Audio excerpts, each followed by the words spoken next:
Whoa! Got a compressor shorted to ground. We've got some black oil in front of the unit. Today we're changing out a unit, and I'm going to talk about compressor shorted to ground, how to check it with a meter. You're watching HVAC Tips for Technicians. I'm Tad. Let's get started. Here's the unit we're changing out, and you can see right here, look at all this black oil. Look at that. Black. Look at that. I'm going to show you what happened to the compressor. This is the unit we're taking out, and it is a 3-ton, 36,000 BTU.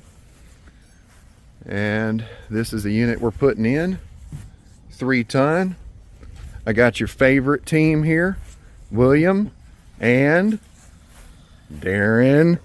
How y'all doing? One thing we got to do different with this install is this is a 60 amp non-fuse disconnect. Let me show you inside the breaker. Got the old stab lock load center, and here's the breaker for the air conditioner. 100 amp breaker. There must have been a heat pump before, and no one changed this breaker when they got a gas package unit. I turned the breaker off. We have two options. Option one, we leave that non-fuse 60 amp disconnect on the wall out there, and we change this 100 amp breaker to match the MOP of our new unit, our max fuse size of our new unit. Or we take and we leave this breaker here, and we change our outside disconnect, and we put a disconnect outside that is an outdoor rated box with a breaker that's sized to match the MOP or max fuse rating of our new equipment. I think it'd be easier to change that box out there and leave this breaker, because I don't know if there's any local supply houses that will have this type of breaker. We're back at the shop. We're going to take a look at this compressor. So I'm going to take the top off. I'm going to talk to you about what burnout is, and I'm also going to explain why I'm super happy that the customer chose to go with option number 2, which was not to replace the compressor, which was to replace the unit. So let's take the top off. Look inside. Everything is covered. Now I'm going to get this coil out of the way. All right. Coil is out of the way. All right, let's take a look inside. Ooh, terminal venting. So we had 2 terminals blow out, blew all the oil and all the refrigerant out of the system. And we don't have any charge because, well, all of our refrigerant blew out of the compressor. Let's take and cut these lines that go to the compressor, and let's take this compressor inside the shop.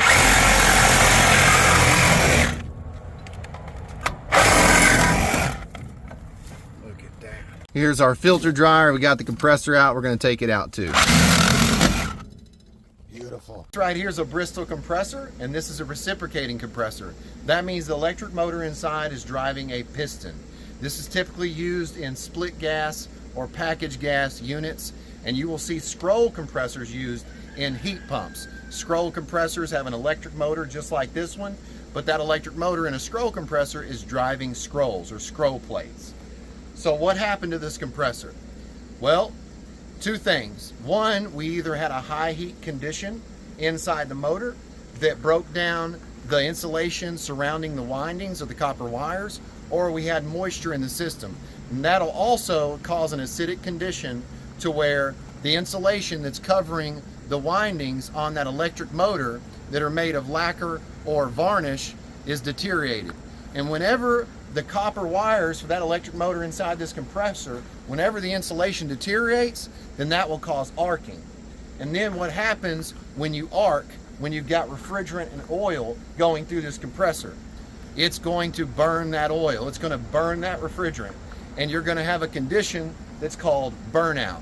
And then we also had a terminal which vented, or 2 terminals that vented, and it blew all the refrigerant out of the system.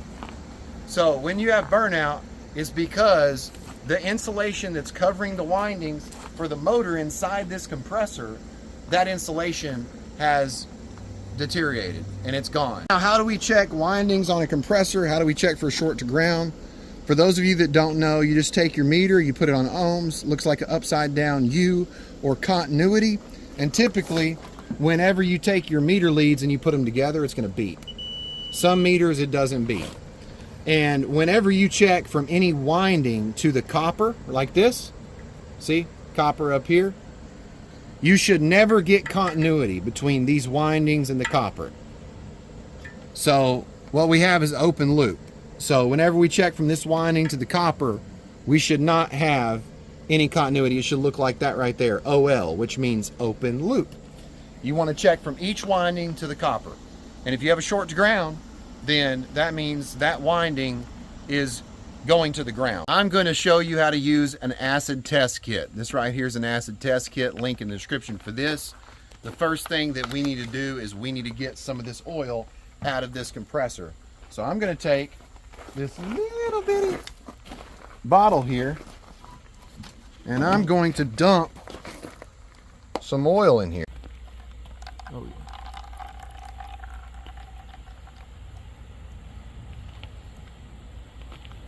Let's use the acid test kit. We got 2 bottles, a small bottle and a large bottle. First thing you want to do is take both caps off and then pour the smaller bottle into the larger bottle. The solution is going to turn purple, almost the color of the box. You can see how it's purple. And then what we're going to do next is we're going to take and pour our oil into this smaller bottle. Hope I can do this without spilling oil all over me.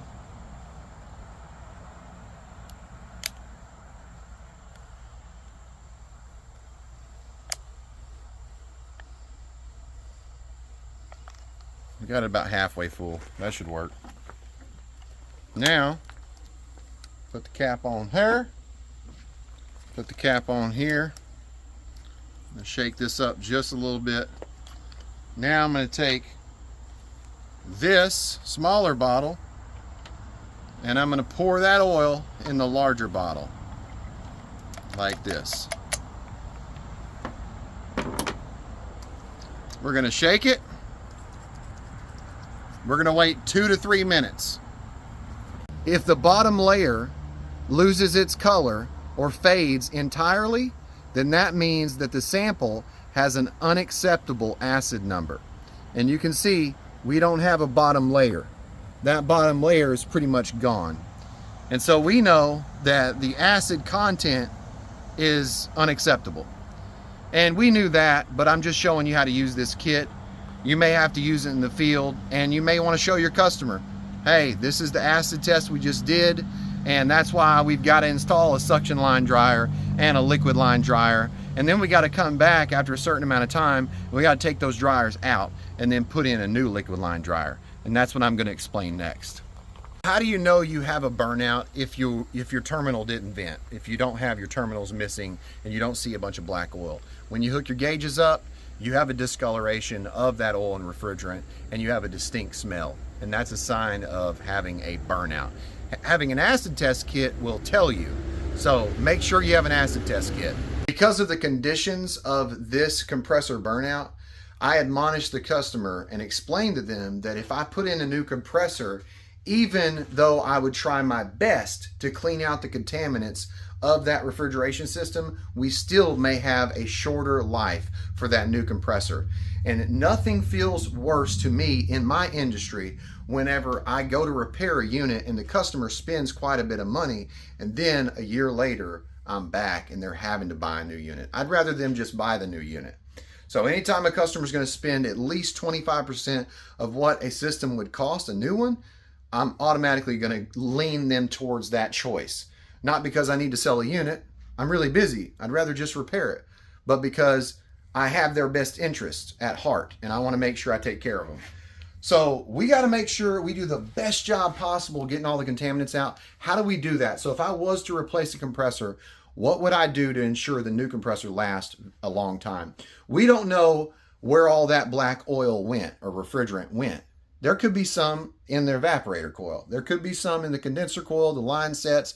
We got to get it all out. So what do? We use RX11 flush. This is something you can use after a burnout to get the contaminants out of the system. Link in the description. This is something you use and You flush this into the system, then you flush it out with nitrogen. That's one thing you need to do. Then we've got this. We've got acid scavenger, or acid eater. This is something you can use to make sure that you clean up the contaminants in the system. So acid neutralizer. Check this out, link in the description. Then one of the most important things you can do is you can get a filter dryer and replace the filter dryer. But then you can let it run for a certain amount of time, go back and check it, and then replace that filter dryer again. But I'm going to explain there's a difference between filter dryers. This is known as an HH filter dryer. See the HH? What does this mean? This is a filter dryer that I specifically use for burnouts. And it has carbon in it, and it will help to clean out the contaminants. So this is a regular filter dryer, and I'll put some more information in the link in the description. This right here is the filter dryer you need to use when you have a burnout. Now, if we have a really bad burnout, like that one, we need to put in a suction line dryer. And this suction line dryer, which this is really big, this is not what you would typically see in a residential system. And I want to say that in commercial systems, we have a place to pull that oil out. We have oil sight glasses. We have oil pressure controls. But on this, there is no place to pull out that oil. I had to take the compressor and flip it upside down to get the oil out. So in residential systems, that's what you're going to have to do to get the oil out. But in commercial systems, you may have that sight glass so you can look at that oil. This is a suction line filter dryer, goes in the suction line. This is going to take the job and it's going to make it longer. So your price is going to be more for replacing that compressor. And that's another reason I'd probably just tell the customer, just go with the unit, because we're going to have to put this dryer in. One thing that's good about this is we've got ports. What are those ports for? You put this suction line filter dryer in, and then you let it run for a day, or you let it run for a week. I wouldn't go any more than 2 weeks. Then I would come back and I would check the pressure here and here. See if there's a pressure drop. See if there's a pressure difference. That means it's time to take this dryer out and maybe put in a new one or put in a piece of pipe. But this is a way you can reduce the chance of having a failure with your new compressor. So put in a suction line filter dryer, put in a new liquid line filter dryer, go back in 24 hours, check the temperature difference, go back in a week, pressure difference if you got a suction line, and then take them out and put new ones in. Maybe follow up in the next week. I know you're super busy, everybody's busy doing service work, but if you follow up, that new compressor is going to last a long time and the customer is going to be really happy with you. Also, remember, HH.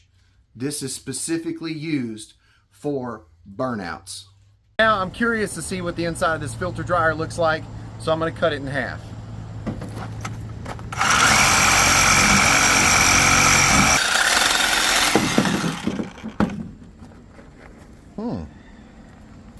Look at there. Well, it doesn't really look black. No. Got a little screen. No, it doesn't look too bad. Pretty cool, huh? This right here is the only part of that filter dryer that I see it's a little bit dirty. Now let's cut the compressor in half.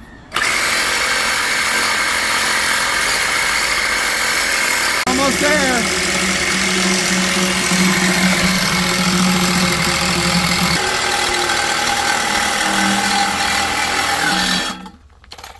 Yes.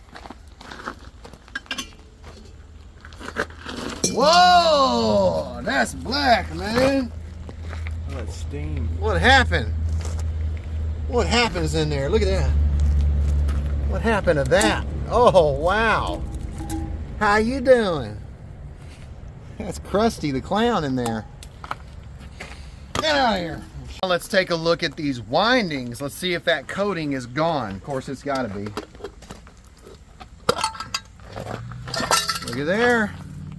Looky there. What is that, our overload? And then here's our windings, and you can see that they are burnt. So that coating that covers these windings is gone. And here's our electric motor.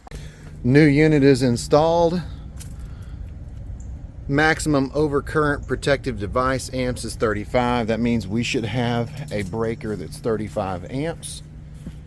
And we've got a new disconnect with a 35 amp breaker. All right.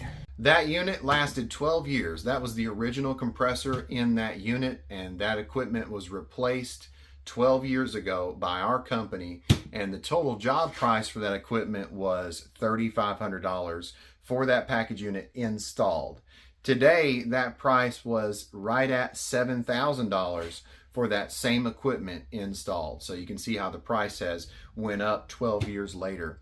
Hope you liked the video. If you did, hit the like button, subscribe, and smash that bell, ding, so you know what I'm doing. If you learned anything, let me know what you learned down in the comments. If you got a question, questions can lead to new content. If you don't have a question, that's okay. Let me know who you are. Let me know where you're from. If you want more videos like this, go check out my playlist, HVAC Tips for Technicians. I've got hundreds of videos of live, real experience as a technician in the field to help you be a better technician. And if you want to take your career to the next step, you want to learn more about duct sizing, equipment sizing, pricing, mini split sizing, geothermal training, sales training, go check out my training courses on my members only playlist. If you're a level 3 member, you'll have access to all those members only videos where you can learn more about being a better contractor or a technician in the industry.